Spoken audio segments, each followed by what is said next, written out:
I think on some level I had always been aware of the Warrior Cats books. I think most people are aware of the Warrior Cats books, even if they've never read them. The Scholastic Book Fair comes to your school, and you look around, and in the corner of your eye, you see him, that orange fuck, staring at you. Maybe you pick up the book and flip through it, but you never actually think to buy it. It's always at the book fair though. He's always at the book fair, watching you, judging you. I was 11 years old, and I had a friend who was obsessed with this series. He had the field guide, and he used to show me all the art in it, and he also nicknamed the two of us after characters in the series. I was Leafpool, and he was Crowfeather. One day at the book fair, there wasn't really anything else that caught my eye, and I thought it would be good to know what he was talking about with these weird cat books for once. I didn't actually grab one of the books with the orange fuck on the cover. I grabbed this one, because it had the number 1 on it, so I thought it was the first. It's not. It's the 7th. Great.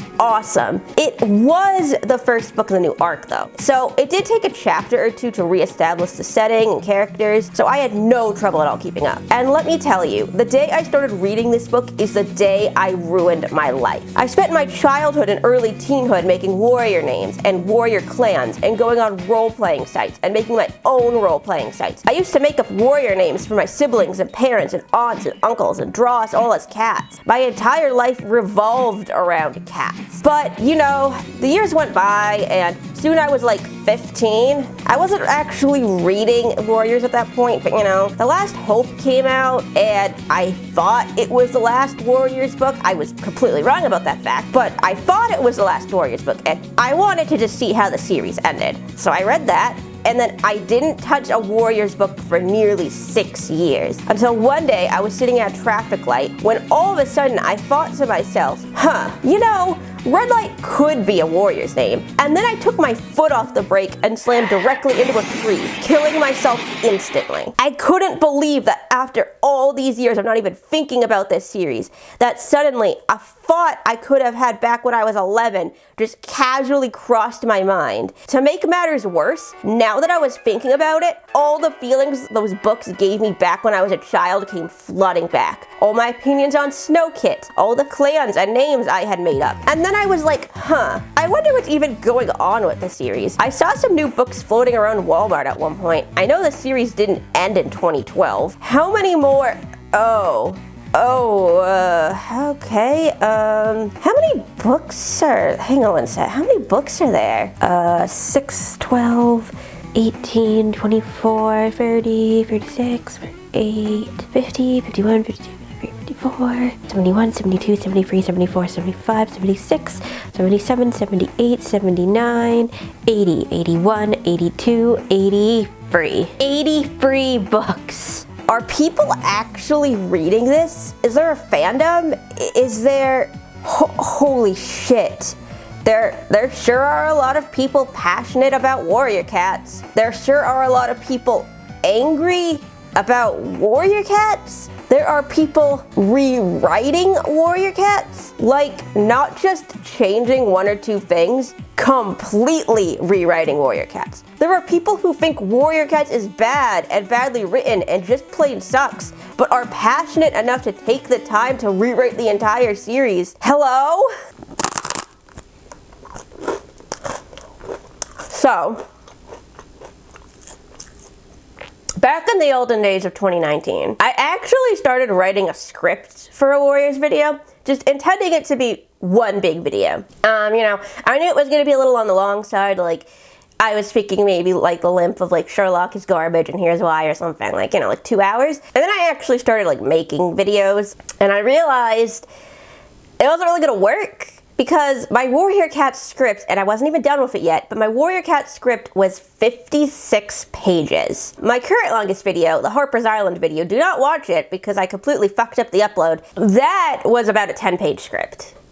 There is no fucking way.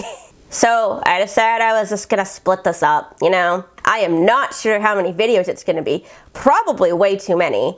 But, I don't know, as an adult, I can't help but find the series infinitely interesting. Because there's a lot of weird shit in the Warrior series, but there's also a lot of weird shit behind the scenes, and honestly, if I have to have all this weird cat knowledge in my head, then you do too. I don't even like waffles.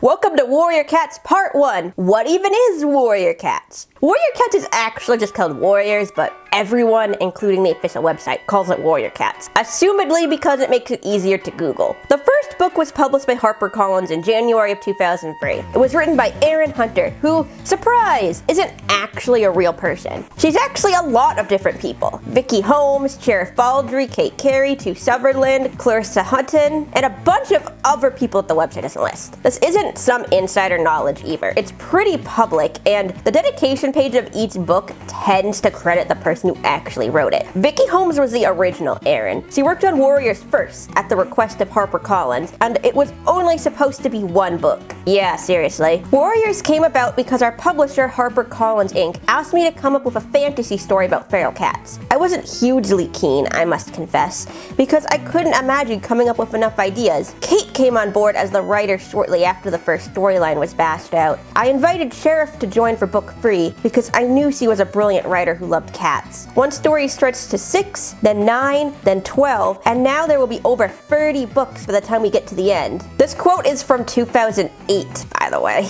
As far as I can tell, it looks like Tu Sutherland joined in 2007 when she wrote the first Warriors Field Guide. Clarissa Hutton seemed to be a newcomer and is responsible for just a couple of the novellas so far. Julian Phillip and Inbali Insiras seems to write for the Seeker series. Yeah, Erin Hunter has written about other animals too. Actually, if you total all the series together, Erin Hunter has written 118 books since 2003, which is just wow. Honestly, the fact that there's like a million people writing the books is the reason they were able to write so many. Aside from the authors I already listed, there's also Dan Jolly, who writes the mangas. Someone named Sue Suzanne did some world building for a bit. And then there's a bunch of editors. Vicky Holmes is actually exclusively an editor now, since she stepped down from being an Erin in 2017. But okay, I got a little bit sidetracked there. I never did answer the question of what even is Warrior Cats anyways? And, well, there really isn't an easy way to answer that. Unfortunately, since there's so many books and almost 1,400 characters, and like every character goes through at least 3 different names in their lifetime. Yeah, no, the series is very, very difficult to talk about. But to start off with the basics, the series is about 4 groups of wild cats who live in the forests of England. ThunderClan, WindClan, ShadowClan, and RiverClan. ThunderClan lives in the woods, and they are the good guys. And as a result, they are the clan that all the protagonists live in. They are the Gryffindor of this series. ShadowClan is, by contrast, the Slytherins. They live in the swamp and eat frogs and are genetically evil and stuff. WindClan lives on the moor. I didn't know what that was as a kid, so I pictured rolling hills, but I guess it's actually more like flat and sad. They zoom. That's their personality. They run fast. And RiverClan swim, because we all know how much cats like to do that. They all live separately, but all follow the same rules, known as the Warriors Code. And every full moon, they have a gathering, where they meet up and share news and stuff. Oh, and how could I forget the 5th clan? StarClan! StarClan is heaven, basically. StarClan is a clan that you join after you die. Unless you were evil. And then you go to hell. That was all easy to explain. 4 groups of cats. Cool. Organized religion. Cool. Nice, simple, to the point. The rest of the basic details I have to give you before I even start to deconstruct the clusterfuck of this series is not nearly as simple. There is so much, I guess you could say, jargon related to this series. They don't use the word human. Oh no, that would be too simple. They call humans 2 legs. They don't call roads roads. They're called thunder paths. House cats are kitty pets. Cars are monsters. Winter is leaf bare. Midnight is moon high, which is weird because there's a book called Midnight where they use the actual word a few times, but whatever, I guess. And God, the characters' names. Thorn prick, cobra strike, snake skin, viper fang, adder snap, bramble song, bramble prick, briar song, thorn wing, fallen snake, snake bite.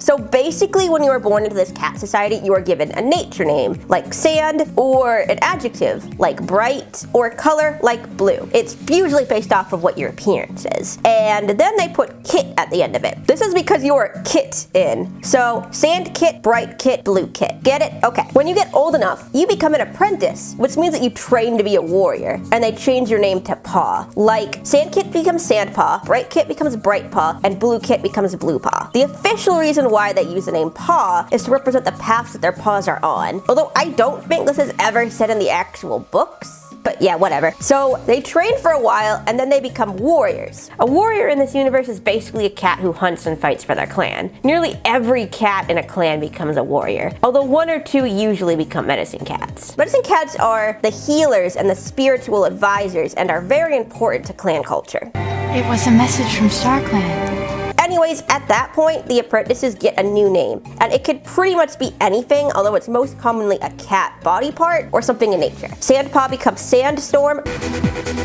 Bright Paw becomes Brightheart, Blue Paw becomes Bluefur. This is basically their permanent name, unless one of two things happens. One, they become leader. Leaders all get the name Star. Let's say that Bluefur here becomes leader. She then becomes Blue Star. And two, they are horribly injured. Like, every so often a cat in the series will just be horrifically ripped to shreds, and then they will get a new name from it. So let's say that Brightheart here gets like mauled or something. So you might get the name One Eye or Lost Face or something horrible like that. If I was a warrior cat, my name would be Grassfur, because my name is Grace. And this one time at my old job, I was sitting at my desk and my supervisor came over and she accidentally called me Grass, and it was really funny. And then like 2 hours later, she laid me off.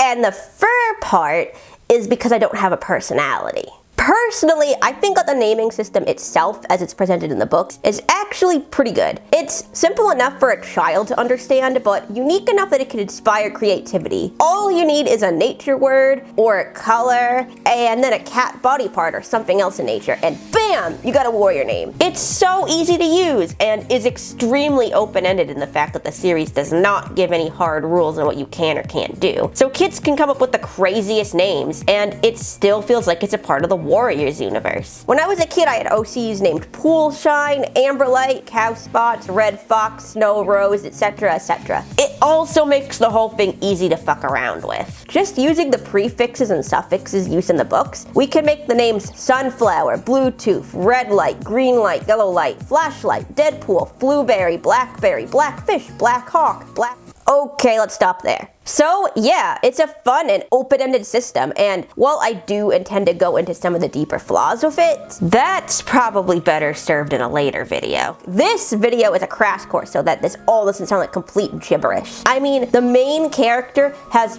3 different names in the first book and 4 different names in total. The main character is that orange fuck, by the way, the one that stares at you at the Scholastic Book Fair. He's a pretty central figure in almost all the books. Even after he's dead, the series still revolves around his descendants.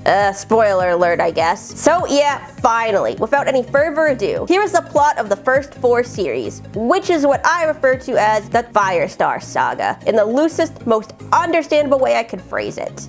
Pray for me. Arc 1, the prophecy begins. The orange fuck starts off as a house cat. Oh, sorry, I mean a kitty pet named Rusty. And one night he has a weird dream and decides to go out into the woods behind his house. He meets another cat his age, named Graypaw. They fight, then they talk, and then the leader, Blue Star, shows up and is like, "Hey, yo, you wanna join ThunderClan?" And Rusty's like, I don't know. And Blue Star is like, "If you stay a kitty pet, they'll cut off your balls." And Rusty is like, "Holy shit, yeah, I'll join." And then he goes to their camp and gets beat up, but his collar comes off and all the clan cats see it as a sign from their dead cat ancestors. And Blue Star is like, "I'm gonna give you the name Firepaw because you're orange." But it's also secretly significant because there's a prophecy that says, "Fire alone will save our clan," and I think that's you for some reason. And then things are well and good for about 5 seconds before BAM! bam, dead body. Suddenly, there's a murder mystery and like one suspect, and he's a giant, dark, brooding scarred cat who is glaring at the main character the entire time. Well, okay, it's not really a mystery. A cat named Ravenpaw witnessed Tigerclaw kill Redtail, and then Tigerclaw becomes the new deputy. So Ravenpaw is forced to run away. Fireboy then becomes a warrior named Fireheart and saves ThunderClan from Tigerclaw when Tigerclaw tries to kill Bluestar. Tigerclaw then gets kicked out of ThunderClan. Fireheart becomes the new deputy, and Tigerclaw becomes both a serial killer who commands an army of hungry dogs and the leader of ShadowClan somehow. Bluestar sacrifices her life to kill the dogs, and Fireheart becomes the new leader of ThunderClan, getting the name Firestar. Tigerstar goes crazy and starts trying to take over all the clans, and in what should culminate into a huge epic battle between Firestar and Tigerstar, ends with a completely different cat strolling in, killing Tigerstar 9 times, and then saying that he's the villain now and Firestar kills him instead. And finally, peace is restored. There's a lot of other subplots I didn't really touch on, but I'll get into later. Like, there are 2 secret baby reveals, Firestar's best friend, now called Graystripe, getting into a forbidden romance and then becoming a single dad, war crimes, child soldiers, Firestar being weirdly cruel to a kid he thinks is ugly and also falling in love, and dogs chewing faces off. Why is this getting a live action movie? Arc 2, The New Prophecy, the one I accidentally read first. This series is based around Firestar's 2 daughters, Squirrelpaw and Leafpaw, and Tigerstar's son, Brambleclaw, who looks just like him. Brambleclaw gets a message from Bluestar's ghost, and he and Squirrelpaw team up with Brambleclaw's sister, Tawnypelt, who lives in ShadowClan, Graystripe's 2 kids, Feathertail and Stormfur, who live in RiverClan, and Crowpaw, who lives in WindClan and is related to no one. They all go on a quest where they talk to a psychic badger and learn that humans, aka 2-legs, are about to bulldoze the entire forest. And they hurry back, and on the way, Feathertail dies to fulfill a prophecy for a completely different religion. Crowpaw takes her name to honor her, and then all the remaining cats lead the 4 clans to find a new home. Squirrelpaw and Leafpaw get their warrior and medicine cat names respectively, and there are some love triangles and some more forbidden romance between Leafpool and oh god. That certainly put something in my childhood into perspective, huh? Brambleclaw talks to his evil dead father's ghost, and also finds out that he has an evil brother, and then kills him. This one is my favorite. Arc Free, The Power of Free. This one is about the grandchildren of Firestar, who all have special magical powers. One of them is blind and psychic, one of them is invincible, and Hollyleaf is there too. Oh, and it turns out that they aren't the children of Firestar's daughter, but they are the children of Firestar's daughter. They grew up thinking that they were the children of Squirrelfly and Brambleclaw, but they are actually born in a forbidden romance between Leafpool and her secret boyfriend. And this drives Hollyleaf insane, which leads her to murdering a very nice guy and then runs into a collapsing tunnel, killing herself. Arc 4, Omen of the Stars. So we find out that Hollyleaf wasn't actually magic. Another cat is the one who has the magical powers. Her name is Dovewing and her eyes change color. That's not her magical power. That's inconsistent writing. Her power is super hearing. She also has a sister named Ivypool who gets jealous and starts training with ghosts, but then figures out that the ghosts are evil and starts to spy on them. Oh, and Hollyleaf isn't dead. It was all a ruse until she actually dies for real 5 minutes later. Oh, and a bunch of cats crawl out of hell and Firestar finally gets to fight his arch enemy and finally kills him, even though he's already dead. Firestar kills a dead guy. This is the 10th time this guy died. And then Firestar gets struck by lightning and dies. So yes, the Firestar saga, from Orange Fuck to Beloved Leader Dead in a Fire. This is the chunk of books I'm mostly going to be focusing on, but the rest of them are just as relevant, and I will be touching on them as I need them. There's a prequel series which shows how the clans got founded, a series about more of Orange Boy's grandchildren, where they go on a quest. I don't know what the quest is, that's weird. And a new one, or the new leader Bramblestar gets possessed. Oh, and yeah, there are mangas. Yep, mangas. I read some of these. Reverse Homeward Bound. Kid gets bullied and that justifies mass murder. Side chick. No homo. Who? And then there's some field guys that are just all full of plot holes. That's my plot description for them. Full of plot holes. And there's a bunch of novellas for individual characters. But if there's a particular novella that I need to talk about, trust me, I will. So yeah, that's like a good start to this madness. Now that you've been filled in on the basic storylines, we can finally dive in and analyze what's in those storylines. I'm talking bad genetics. I'm talking incest. I'm talking disabled children dying in horrible ways. I'm talking other stuff happening to children that really shouldn't have. And also religion. So if I've piqued your interest at all throughout this video, like the video and subscribe so that you can catch the next one. Or don't. I'm making it anyways. Happy Warrior Cats!